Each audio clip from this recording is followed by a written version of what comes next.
Ladies and gentlemen, boys and girls, taking some time out today on this MLK Day, not only to remember the Reverend Dr. Martin Luther King Jr., but to do work in the community on behalf of people who need to be represented. We have on the phone from our own New Jersey, Senator Cory Booker. What's going on, sir? How are you?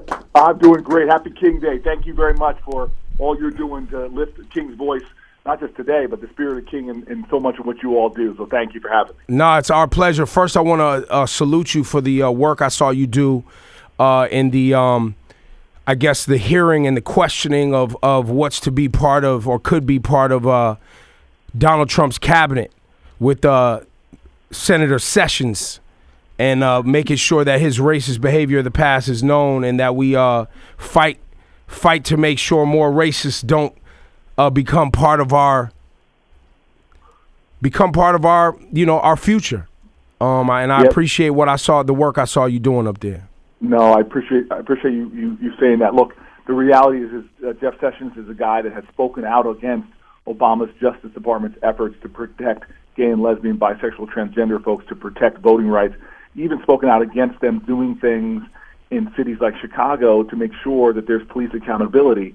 He's spoken out against that. So we know when should he become our Attorney General, the highest law enforcement officer in the land, he's going to unwind so much of what the Obama administration is doing, from lowering mandatory minimums, effectively lowering them, to fighting for justice. And that's crazy that the highest civil rights position in the country would have somebody that's so hostile towards a lot of the civil rights activities the Justice Department needs to do. Senator Cory Booker, give us some insight, because many of us don't know the workings up there on Capitol Hill. We see these hearings. We see you guys questioning Donald Trump's cabinet. We see you guys calling people who have platforms based on hate and rhetoric that is not progressive-minded. How much power do you guys have in keeping these people out of Trump's cabinet? I mean, this is why we often talk so much about voting, is we are 2 votes shy, really 3, of having majority of the Senate. So Democrats don't have the ability to stop these candidates unless we can convince some Republicans to shift over. On most of them, that does not look like the case. And so one of the things that I just felt like I had to do on Jeff Sessions was even break Senate tradition and testify against him, because I just could not remain silent. And that's really what folks have got to know. Take a little bit of time to educate yourself on what's happening, to become, as aware as possible, as woke as possible. And even if it seems impossible, let your voice be heard. Be dissent. Make sure that you let people know that this is not okay, that this is not normal, and that you're not going to allow our rights to be rolled back or our advances and gains to be stopped in their tracks. And just on around the issue of criminal justice reform, and we have a broken criminal justice system in America that often treats you better if you're rich and guilty than poor and innocent, that's disproportionately focused on poor people and people of color. And we've got to be calling folks out on that and fighting this administration if they try to do anything to make it worse or fail to live up to the call of our country, which is to be a nation of liberty and justice for all. Senator Cory Booker, so we see that portion of the work that you're doing, but then we get news that many Democrats voted against bringing in more affordable pharmaceuticals from Canadian companies, and people are saying it's because many of you guys get money from lobbyists from big pharmaceuticals. Do you have any defense of that? Because people were really upset with you that I saw in the news the other day. Yeah, well, first of all, there was no legislation that was voted on. I mean, that was a lie that it was in all that. This was a late-night the Senate thing, and all I wanted was to make sure that any drugs we import are safe. So I support a lot of things that are very contrary to the pharmaceutical companies. Everything like the thing that will really lower drug prices in this country, which is giving government the power to negotiate down prices, which was taken away in part by lobbying by the pharmaceutical companies. So this was a case where at late in the night, it wasn't even a piece of legislation. It was just the sense of the Senate that we want to be able to import drugs from Canada. And I was like, fine, I want to import drugs from Canada as well, but they should have the same safety regulations on them that our drugs here in America do. So if you take a pill in America right now, we have track and trace technology where we could trace those drugs right back to where they came from. Drugs that come from out of the country, we should be able to know their Providence as well. So this was one of those things that suddenly somebody got a handle on it and whipped up a whole bunch of lies that spread throughout the internet as how somehow we blocked the importation of drugs to lower drug prices, which is just not true. And so you, Senator Cory Booker, you stand by that is BS, and we will hear more truth about this in the future. Yeah, and if you want to hear it more, I can come back on and talk longer, because the truth is that people are spending too much on prescription drugs, more than is necessary. The truth is that we are a nation right now that has pharmaceutical lobbies, insurance company lobbies that have been trying to control healthcare in a way that is often counter to the best interest. And I'm not saying these industries have all negative intentions, but we've got to get back to a point. And by the way, what's happening right now with the repeal of Obamacare that they're trying to do is they're trying to roll us back in time where Americans, 20 million Americans who got health insurance through the ACA don't have it anymore, where insurance companies used to be able to deny you for a pre-existing condition, charge you more if you were a woman, deny you a birth control, or make you pay tremendous amounts for it. Or raise your premium based on pre-existing conditions, et cetera, et cetera. Yes. So what I'm saying is we've got to get back to what understanding that healthcare is a right. If we're a nation of life, liberty, and the pursuit of happiness, then those things are basic to those principles and those ideals. And I will stand and fight anybody that's trying to take away those things from us as a country. And again, my decisions, I live in the central ward of Newark, New Jersey. My decisions are made based upon how my career started in the communities in which I started in. And I'll remain fiercely loyal to that. Senator Cory Booker, what do you say to people, you being on the front lines and knowing Barack Obama intimately for many years, what do you say to people that characterized Barack Obama's presidency as one that did nothing for black people or one that did nothing for poor people?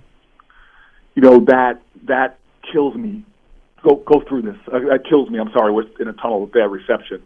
Look, the Affordable Care Act is just one great example. Right. I mean, this lowered uninsurance rates in the black community by 50%. This expanded Medicaid to millions of Americans who didn't have it before. Barack Obama is a guy that helped historically black colleges out in a tremendous fashion. He has pardoned more people from the broken criminal justice system that disproportionately minority than anybody. 1,000. I think it was he commuted over. Was it over 1,000 sentences? Yes. So to say that, it's stunning to me that someone could say that he did nothing for poor people or for black folks. In fact, when I was mayor of Newark, and I was suffering with the challenges of a Republican governor who was cutting funding back to cities, we turned to the federal government to help to try to stop the bleeding that we were doing. You saw cities like Trenton and every major city in New Jersey, Newark included, were losing police officers, losing firefighters. And so it was the Obama administration that was there to help so many cities in their times of need during the Great Recession. So I have no patience for people that don't know the facts about how much this administration did. Now, could they have done more? We could always do more. Before you ask Obama, could he have done more, look yourself in the mirror and say, what more could I be doing? Could I be mentoring somebody? Could I be tutoring? Could I be volunteering? Could I be down at a soup kitchen? Could I be taking food to seniors? This is what Martin Luther King Day is about. It's not just about pointing fingers and what should the government be doing, what should others be doing. It's about service to the community. Exactly. What can I be doing? Because every one of us can make a difference in our communities, and we should never allow our inability to do everything to change the world undermine our determination to do something to change the world. On a level of difficulty with the work that you believe that needs to be done to help black, brown, who are disproportionately poor in our country, what are those things? Because it's my view that much of that is our public education system, as well as nutrition in poor black and brown neighborhoods, as well as early education for black and brown kids, getting them into getting up every day, going to school, and performing at a high level. Are these the things that we've always been working on them, but as we sit here today, as the workforce changes and the jobs of tomorrow are very different, coding and things are the jobs of tomorrow. Many public schools aren't preparing young, poor, black and brown kids for the jobs of tomorrow. Is that the work that we need to be focused on? Yeah, yes, it's got to be about the next generation. First of all, we've got to defend public education against assaults on that.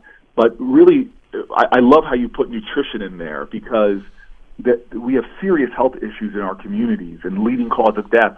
There's a great African-American leader in California and South Central Los Angeles says we got drive-bys and drive-throughs. That's right. And the drive-throughs are killing us more than the drive-bys.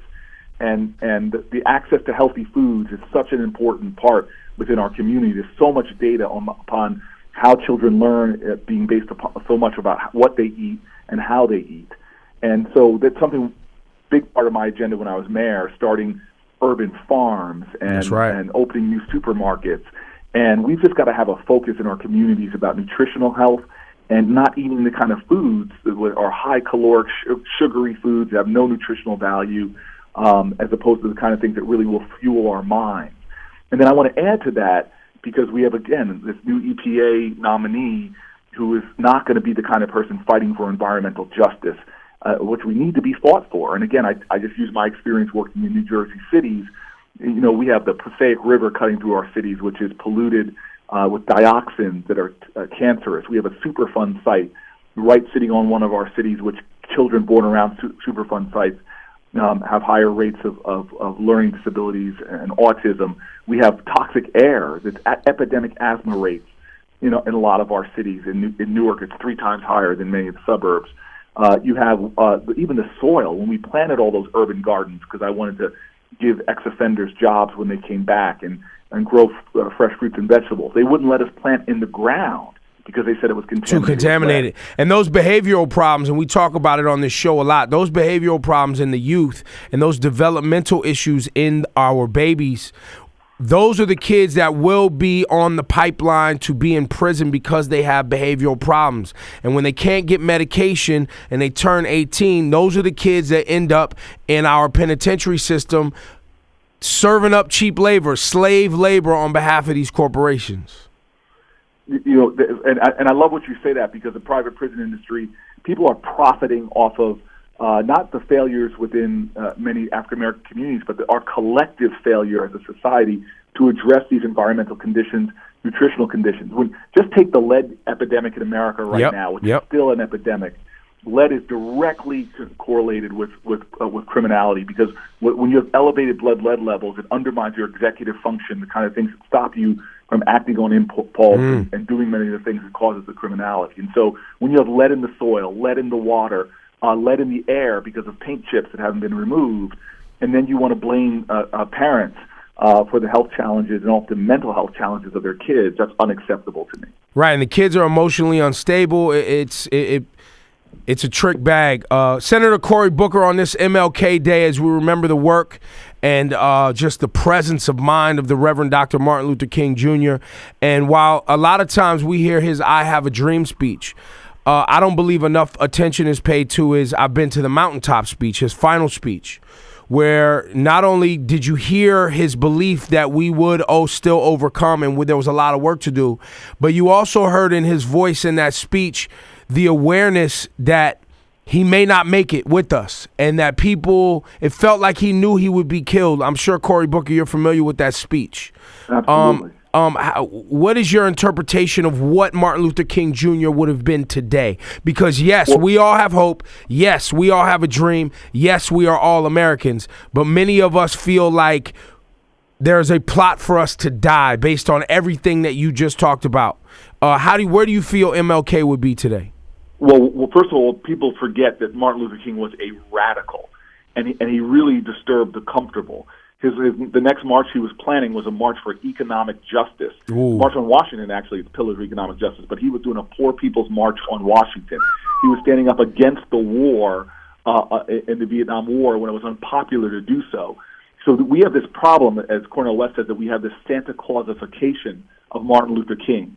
He was a radical. He was somebody that was not popular on many of the stances he took. He was somebody that was uncompromising on the urgent need to create economic justice in this country. So if you want to honor King's legacy, it's not about being popular. It's not about being politic.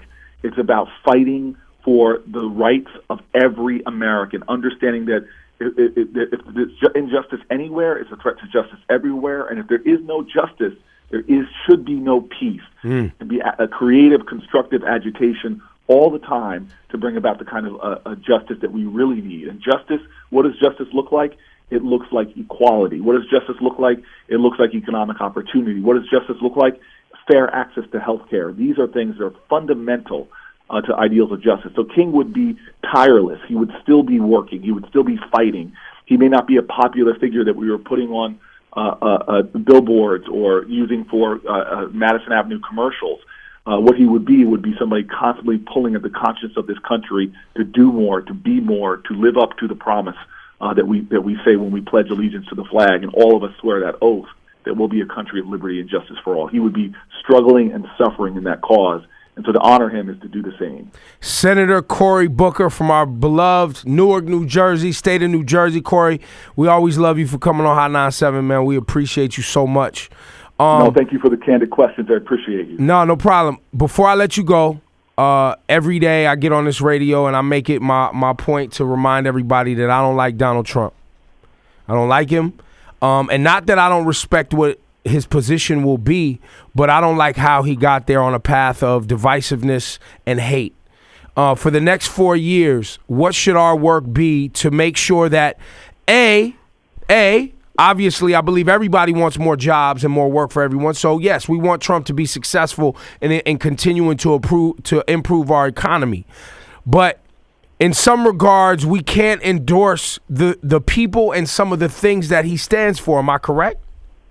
No, we cannot endorse that. You cannot cooperate or be complicit in someone who's trying to hurt people. So whether he's trying to appeal the ACA, that's going to hurt people, or whether he's trying to repeal environmental protections, that's going to hurt people. So I respect the office of the presidency. I'm going to be one of those senators that's going to be there for the inauguration. Obama will be there for the inauguration, passing the torch of the helm of this country. That's respecting the traditions. It's respecting the office. But I do not respect people that demean and degrade Americans on a regular basis, have the Twitter toxicity of a teenage troll that just putting petulance out there. I will resist that. I will fight it. I will combat his darkness with my light. I'll combat his hate with my love. That is the cause of all of us. And now more than ever, we need people to be activated and engaged and focused and watching this man, holding him accountable. And when he steps over lines, we fight as hard as we can to push him back. Well, listen, man, I love the senators, Representative John Lewis, who is not going to be at the inauguration, but I also respect you, sir, for taking the high road. I guess, would that even be the high road? I don't even know how to characterize it. I don't know if it's high or low, man. You got to do what's in your heart that you think is right. And I respect John Lewis. He is a hero. I went back out there on Twitter, pushing back with some of the sternest language that I had over Donald Trump's demeaning and degrading language towards an American hero. We all got to choose our thing. The challenge in life is always to live in the boldest accordance to your truth possible. If you have a belief, it isn't real until you act on it. So whatever you believe, bring it to its logical conclusion by acting on your beliefs and your faiths and your ideals. And Cory, before I let you go, would you say that acting locally and being involved locally in your community to make sure the next 4 years do not push your local community back too far would be the move? Yeah, I still, I live in a neighborhood where across the street from me is a drug treatment center. I still do things to help them. Around the corner is a food kitchen. I do what I can. I don't care what your job title is, how busy you are. Find ways to be of direct service in your communities, in your neighborhoods. Even if it's mentoring one young man. I got a young man that I mentor, a great young man in high school. Shout out to Keandre right now. You've got to be engaged and involved in your neighborhood and communities. You can make a big difference. You never know. I am here because of the individual actions of kindness and justice and mercy of people. we got to pay that forward. Senator Cory Booker, thank you for your time today, brother. Thank you, man. I would love you to come by. I want to see you face to face. I want to continue this dialogue because people need to hear from you, and they need, we get so much news that's fake news. We don't know what's real. We don't know what's fake. We need to hear, man. And and watching the other day, people were really disappointed in hearing that you might be a part of not helping us get these pharmaceutical drugs cheaper. And thank you for addressing that today. No problem. You'll never see me standing in the way of what's best. Especially for low-income folks. I'm the only senator. In fact, I think of all the senators who go home, I go home to a community that is rich in talent and a wealth of spirit, even though we have the lowest socioeconomic status. Those are the people we got to fight for in America. Those are the people we got to fight together with to advance that. So thank you for giving me a chance even to speak on that issue.